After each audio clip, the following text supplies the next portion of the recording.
tema, ¿qué es phishing? Digamos, ¿quién no recibió alguna vez este mail del príncipe nigeriano y salvemos al príncipe nigeriano y necesita ya que le manden el dinero porque no sé qué le pasaba? Bueno, eso hace muchos años atrás Eh, cuando... a mi entender, el phishing concretamente no es otra cosa más que la explotación de diversas técnicas de ingeniería social con el único objeto de manipular a una persona.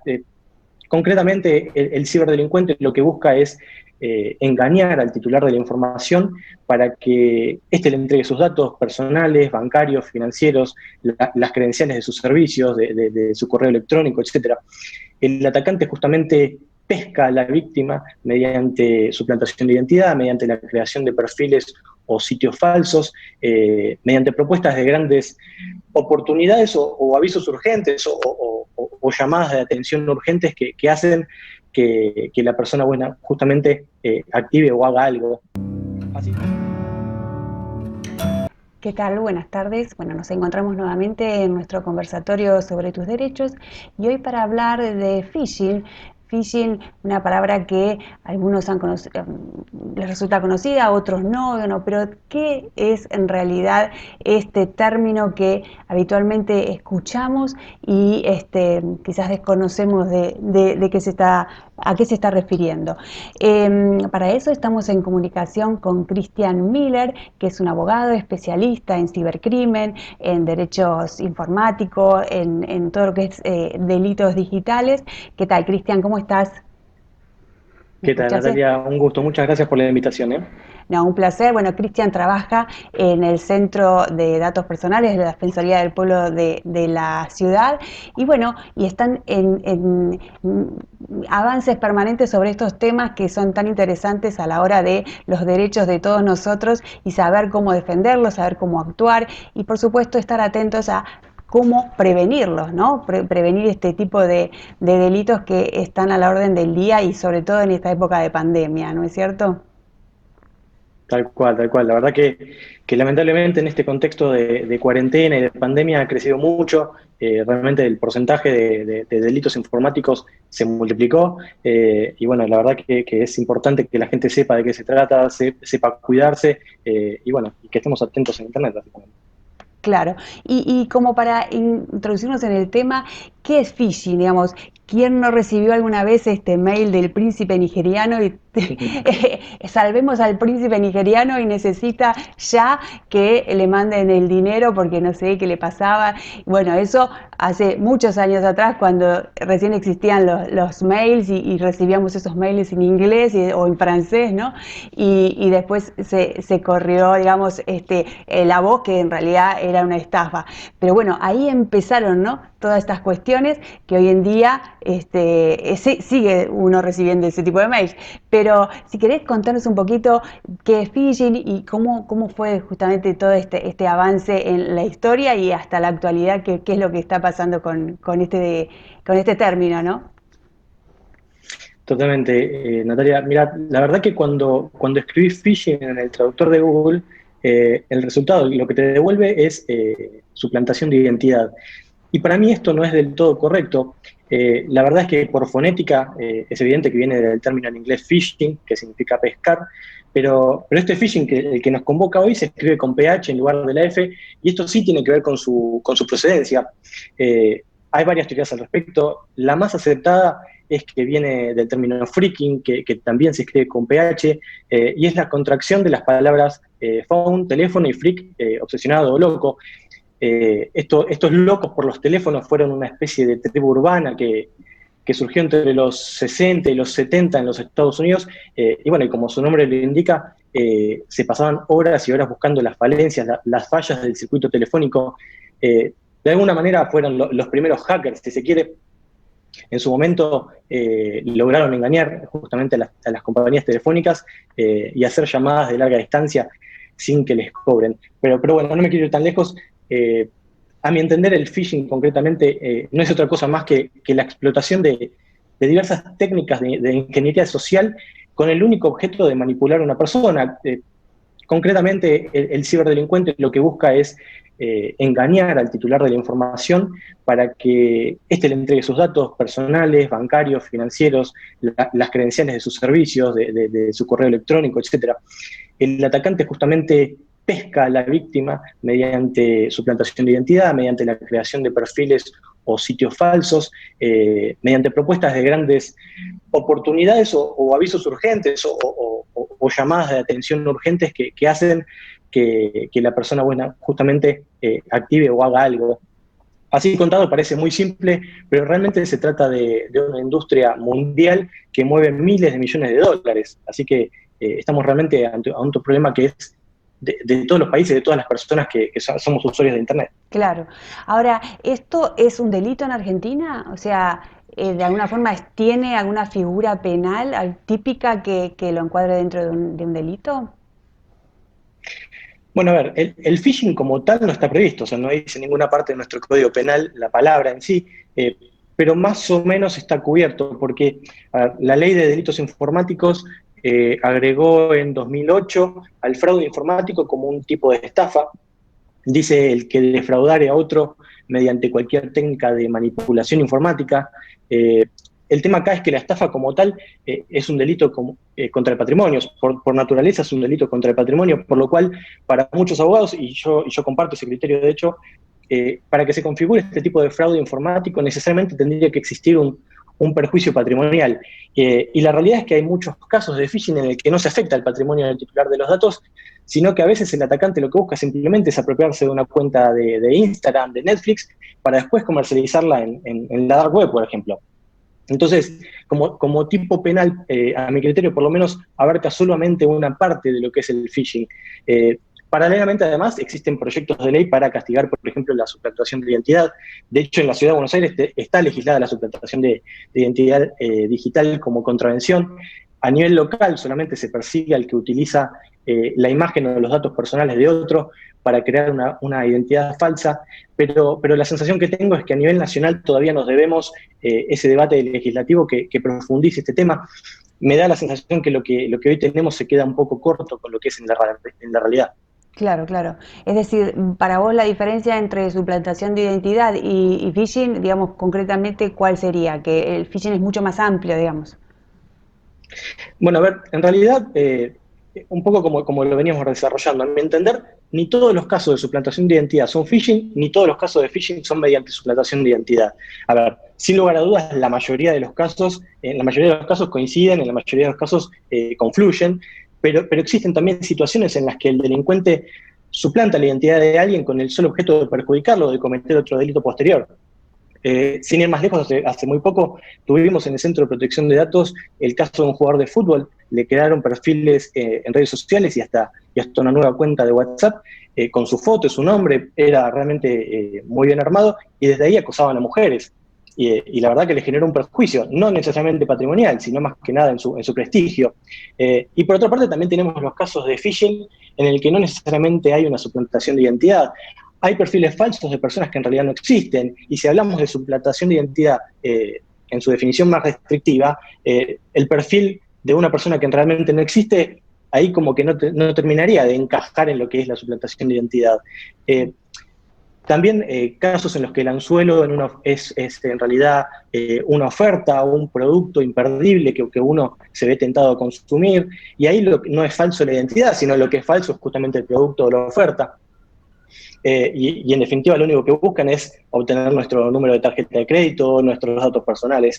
En fin, si bien la suplantación de identidad es la manera más común de phishing, a mi entender por lo menos no son necesariamente lo mismo, ¿no? Claro, entiendo. Ahora vos recién describías estos hechos que habitualmente suceden y estaría interesante entender, digamos, cómo en general operan, ¿no? Esto a través de un mail, de una llamada telefónica, así. Ahora, Claro. recientemente hay alguna práctica, algo que nos puedas alertar, digamos, cómo proceden, digamos, qué es lo que se hace. A ver, sabemos que son infinitas las formas, digo, pero como para Totalmente. describir algunas que nos despierten algún tipo de alerta en el caso de lo que esté pasando actualmente, ¿no? O por lo menos durante la pandemia, qué estuvo pasando, para que tengamos en cuenta. Bueno, como veníamos diciendo, el caso típico es el del atacante simulando ser un organismo, una empresa o alguna persona que genera confianza en el público en general. Normalmente no son ataques dirigidos, sino que son campañas masivas y al voleo, que obviamente, como decís vos, hay cierto estudio social, se aprovechan de cuestiones estacionales, como puede ser el COVID, como puede ser el Black Friday, el Cyber Monday, pero imagínate que hay estudios ya que dicen o que estiman que los ataques de phishing a nivel mundial llegan a los 130 millones de casos por trimestre, y solamente son los casos detectados. El gancho, el anzuelo, la verdad que es muy diverso, puede ser la caída de un servicio, puede ser el bloqueo de una clave, como te decía antes, puede ser una oferta imperdible de último momento, un premio o hasta un castigo, una multa. Sin ir más lejos, hace muy pocos días recibí un correo electrónico supuestamente de Hacienda de España, me estaban reclamando una infracción tributaria. Bueno, la verdad que es imposible, ¿no? Obviamente que me generó desconfianza inmediata, pero si fuera un español que vive en Madrid, y bueno, la realidad es que me pregunto si no es verdad. Ujú. Eh, ¿Y cuáles son los medios? Bueno, puede ser el correo electrónico, puede ser un mensaje de texto, puede ser una llamada telefónica, puede ser a través de WhatsApp, a través de cualquier red social. La realidad es que las campañas están orientadas a muchas personas, obviamente que arman perfiles en los que nosotros en general podemos encajar, y lamentablemente muchas personas caen. De hecho, en ocasiones el delincuente toma una postura mucho más pasiva, se sienta a esperar simplemente. Pasó hace muy pocos días con el Banco Galicia, que tuvo que cerrar su cuenta en Instagram y salir a hacer una campaña negativa, avisando que no, ya no presta el servicio, digamos, que por la cantidad de perfiles que simulaban ser el banco, que reciben consultas a la gente y luego les quitan sus datos personales. La cuestión acá es que la víctima hace clic en un link que le envían para corregir o para aprovechar una situación, y después los dirigen a sitios que son normalmente muy similares al original, al real de lo que simulan ser. Obviamente, una vez ingresados los datos, quedan en poder del atacante y sonamos. Desde ahí todo depende en realidad de lo que pretenda hacer el delincuente después. Si usa esas credenciales para mover el dinero, para extorsionarnos incluso, para poder recuperar esa cuenta, o si se negocia, no sé, el día de mañana en la dark web, en el mercado negro. Claro, claro. Ahora, ¿y alguna vez encontraron alguno de estos delincuentes? Digo, algún caso conocido que nos despierte algún tipo de, bueno, finalmente los agarraron. Me imagino que está muy bien organizado y que será muy difícil, pero digo, hay herramientas, hay formas de investigar y encontrar. Digo, ¿hay alguna situación que nos pueda decir, bueno, finalmente este príncipe nigeriano está, que bueno, en realidad encima también son cuestiones a veces internacionales, como decías, España, llegan acá bueno, pueden ser delitos internacionales que es muy difícil también después reclamar, si hay algo para reclamar, digamos, se hace muy engorroso, pero no, concretamente digo, algún caso conocido que como abogado, digo, te haya despertado interés y quieras contar, si la justicia finalmente pudo, condenar, ¿hay algo o eso no sucedió todavía? Bueno, la verdad que casos conocidos hay miles. Bueno, vos mencionaste al príncipe nigeriano, que Ujú. es el caso mítico, ¿no? Sí, sí. Es creo que el phishing lo conocimos a través del príncipe nigeriano, Sí. básicamente. La realidad es que siguen apareciendo todavía algunos correos del supuesto príncipe nigeriano. La sensación, obviamente, es que la gente ya sabe que se trata este caso concreto de una farsa, pero ahora existen muchísimas variantes de esa misma estafa. Las más comunes son, no sé, la herencia vacante, la cuenta bancaria abandonada, la operación anónima en bitcoins, la lotería que alguien ganó y no fue a reclamar, o no sé, o la persona que está cerca de morir y buenamente quiere compartir con nosotros toda su fortuna. De hecho, hay casos mucho más rebuscados. Hay un caso que me enteré hace un tiempo de un supuesto astronauta que está varado en el espacio y necesita recaudar fondos para poder volver, o la hija del dictador de Gaddafi, el ex dictador libio, que está secuestrada y necesita justamente juntar plata para poder pagarle a sus secuestradores. Eh, la verdad es que en general el phishing apunta a la buena fe, al oportunismo, pero las hay infinita modalidades. Ujú. Obviamente que en la Argentina tenemos casos muy concretos y que son muy conocidos. Al que le interese, le recomiendo en este sentido el libro de Davidovsky, que se llama Engaños digitales y víctimas reales.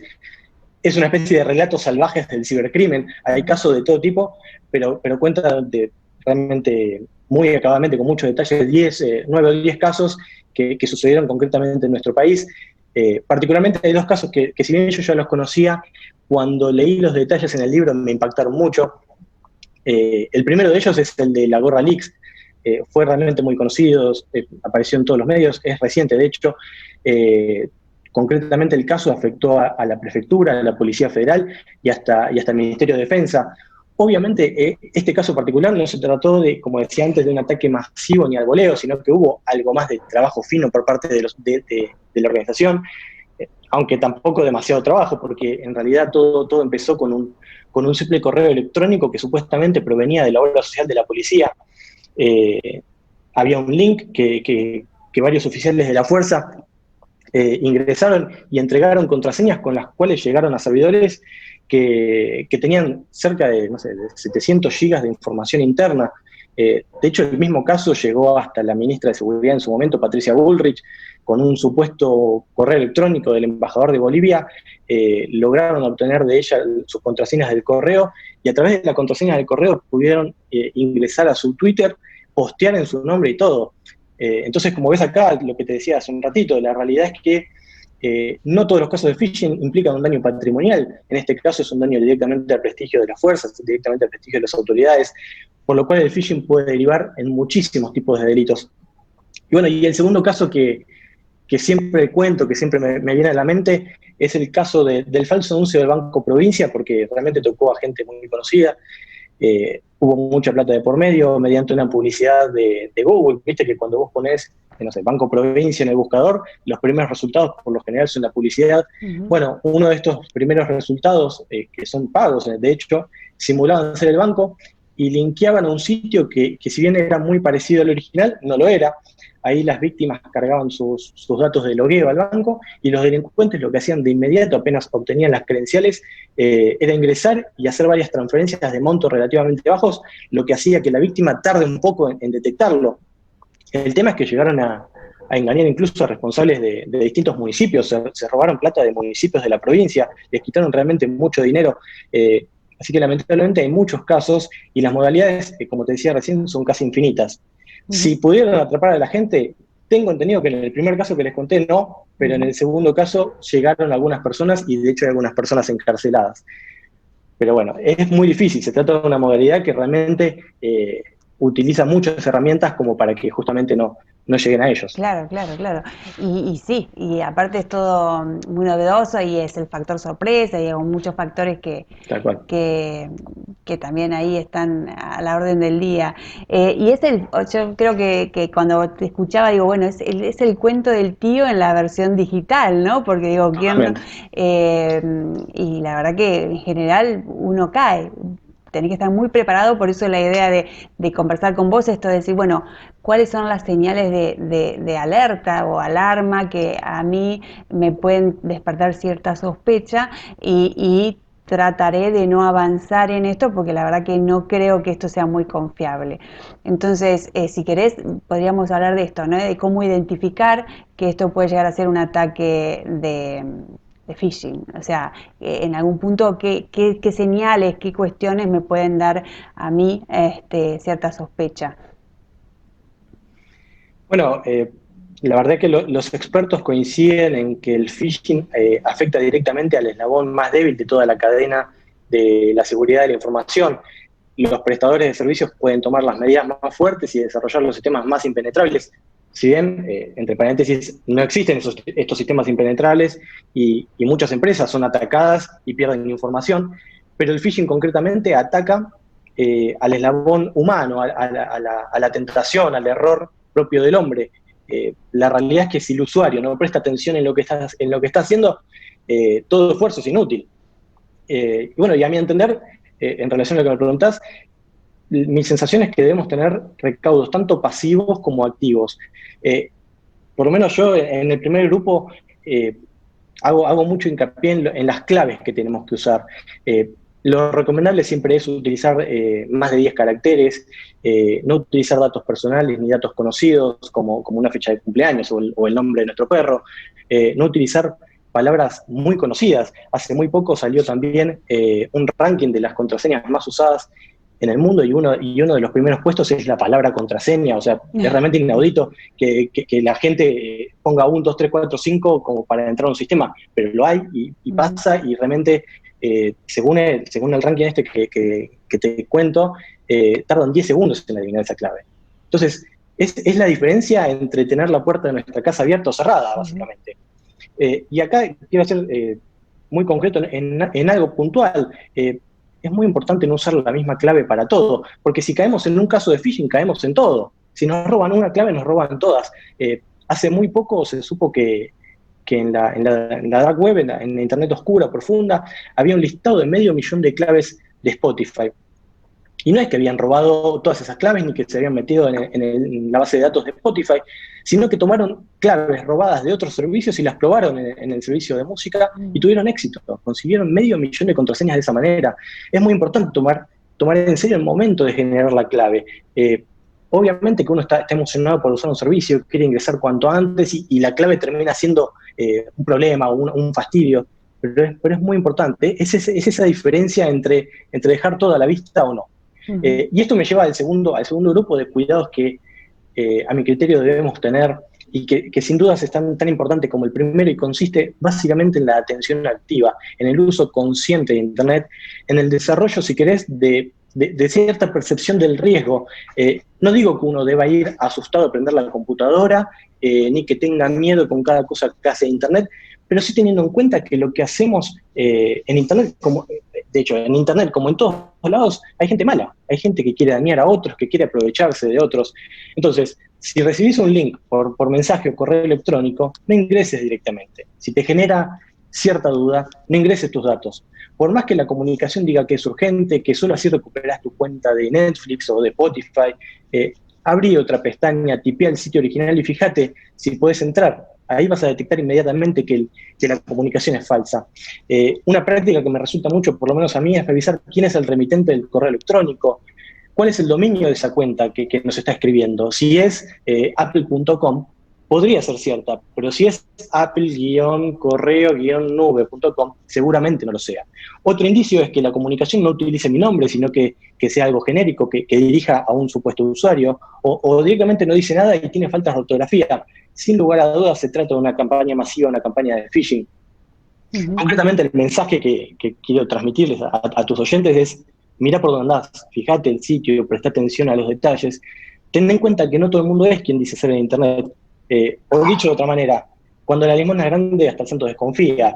Debemos prestar atención que lo que hacemos en Internet puede tener consecuencias, pero sobre todo que tenemos que cuidar lo que nos hace a nosotros en Internet. Tenemos que cuidar nuestra intimidad, que tenemos que cuidar nuestro día a día, nuestra información. Claro, sí, sobre todo esto también, digo, por las personas adultas, las personas adultas mayores en realidad, que a lo mejor reciben, habitualmente ahora lo que sucede es que mensajes, por ejemplo, de Facebook, de un usuario o sea, de un amigo tuyo que te llega, pero en realidad es como un virus, y ahí linkear, digo, y esto habitualmente dice, no, pero si me lo mandó fulano, es un amigo, y entonces esta sensación de confianza por quien te envía, pero a lo mejor es, no sé, algo que no está bien porque tu amigo lo envió, porque es un virus, o no sé, millones de cosas que suceden, y estos links sospechosos que te abren a páginas que decís, pero ¿y esto? Bueno, ahí no hay que poner ninguna clave, no hay que, o sea, porque evidentemente algo no está bien. Es que como decís, Natalia, muchas veces el phishing a una persona deriva en phishing a otras personas. A veces le roban la cuenta a un amigo tuyo y desde esa cuenta te mandan un correo a vos para que les entregues tus datos. Entonces, por más que venga supuestamente de un amigo, cuando hacemos clic en algún lado, prestemos atención, veamos en la parte de arriba del navegador en qué sitio estamos, prestemos atención a las mínimas diferencias. A veces, no sé, netflix.com tiene un paralelo que es netflix.com, pero tenemos que estar muy atentos a los detalles, a los logos, a la manera en la que nos dirigen esa comunicación. Normalmente son traducciones automáticas, entonces están mal escritos los correos, hay ciertos indicios de que nos están queriendo engañar. Claro, claro. Ahora, si sospechamos realmente que hay ahí algo muy raro y ya a lo mejor o puse la contraseña o, bueno, no sé, hice algo que después digo, uy, esto, hay formas de denunciarlo, de trabar este delito, de decir, bueno, no sé, o que quizás ya me sacaron el dinero y bueno, ¿cómo hago? ¿Qué medidas puedo tomar bueno, evidentemente es una estafa, es un delito, o como vos decías, bueno, no hay una tipificación concreta, pero bueno, no es que tampoco es algo que está bien. ¿Cómo hago? ¿A dónde voy? Bueno, en el caso de que sea una estafa concretamente, sí coincide exactamente con el tipo penal de fraude informático. En el caso de que haya sido víctima de cualquier delito informático, de hecho, tenés que acercarte inmediatamente a una fiscalía o a una comisaría, la más cercana a tu domicilio. Eh, de hecho, es posible hacer la denuncia hoy por hoy hasta por mail, a través del sitio de las fiscalías. Hoy por hoy es realmente muy fácil hacer una denuncia por delitos informáticos. Pero lo más importante me parece al momento de hacer la denuncia es no tocar nada más, no eliminar la información, no eliminar los mensajes, no contactar al atacante, no bloquearlo, no fomentar un encuentro. Todo eso puede complicar la investigación del delito y más aún la captura del delincuente, en definitiva, que es lo que pretendemos hacer la denuncia. Entonces, dejemos trabajar a los que tienen que hacer esto. Entonces, tratemos de no dejar, no tocar nada, colaborar con la justicia, aportar todo lo que tengamos y dejar que trabajen ellos, que son los que saben. ¿Sí? Perfecto. Ahora, dentro del centro donde vos trabajás, ¿cómo están actuando? Digo, como para que expliques un poco qué hace el centro y sobre todo si reciben tipos de denuncia. Bueno, que nos cuentes un poquito en qué están. Bueno, la verdad que el Centro de Protección de Datos hace de todo. Estoy muy contento, yo entré hace muy poco, hace un par de meses nada más, y me tocó participar ya en varias cuestiones muy interesantes. La Defensoría del Pueblo es la autoridad de aplicación de la Ley de Datos Personales en la ciudad, y lo hace justamente a través del centro, por lo cual recibimos consultas y reclamos cuando se trata de bases de datos del sector público, pero también hemos asesorado a víctimas de delitos y contravenciones informáticas, incluso nos hemos presentado en la justicia acompañando algunos casos, hemos de hecho logrado vincularnos con diversas empresas de tecnología, como Twitter, como Facebook, y conseguimos la baja de algunos contenidos y la recuperación de algunas cuentas que habían sido bloqueadas. Hemos presentado nuestras observaciones a los proyectos de ley de videovigilancia en la ciudad y de difusión no consentida de imágenes íntimas en la nación. Damos cursos, sin ir más lejos. Ayer fue la última jornada del curso de grooming que le dimos a todas las defensorías del país, en la que estuvieron el Ministerio de Educación, estuvo Hernán Navarro de Grooming en Argentina, y casi todas las defensorías del país. De hecho, participamos activamente en campañas de concientización, como la que lanzó hace muy pocos días también La Nación de Prevención contra el Grooming. Tenemos, de hecho paso el chivo ya que estamos, un ciclo de entrevistas que puede verse en YouTube y en Spotify, que se llama Charlas en la Nube. Ahí invitamos diferentes personalidades que tienen que ver con el derecho informático, los ciberdelitos y la protección de datos. En fin, hacemos de todo. La verdad es que yo por lo menos particularmente me siento en Disney, hay un grupo excelente, muy profesional, que día a día y por vocación básicamente ayuda a muchas personas. Así que feliz de formar parte de este equipo. Bueno, muchísimas gracias, Cristian.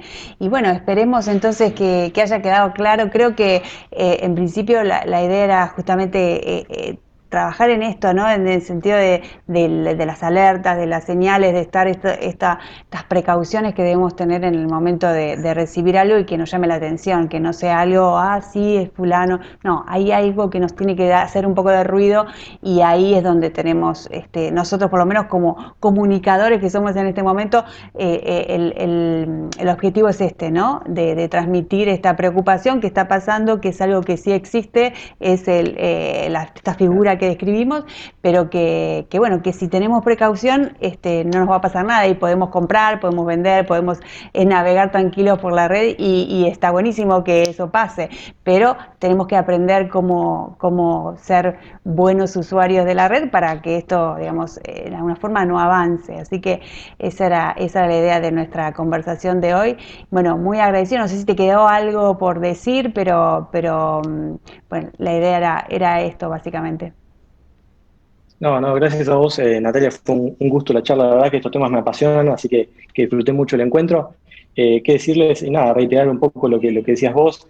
Herramientas, hay muchas, Internet es una de ellas, debemos darle un buen uso, debemos ser conscientes que es como vivir en sociedades, es como vivir en la calle, es como interactuar con otras personas, hay personas buenas, hay personas malas.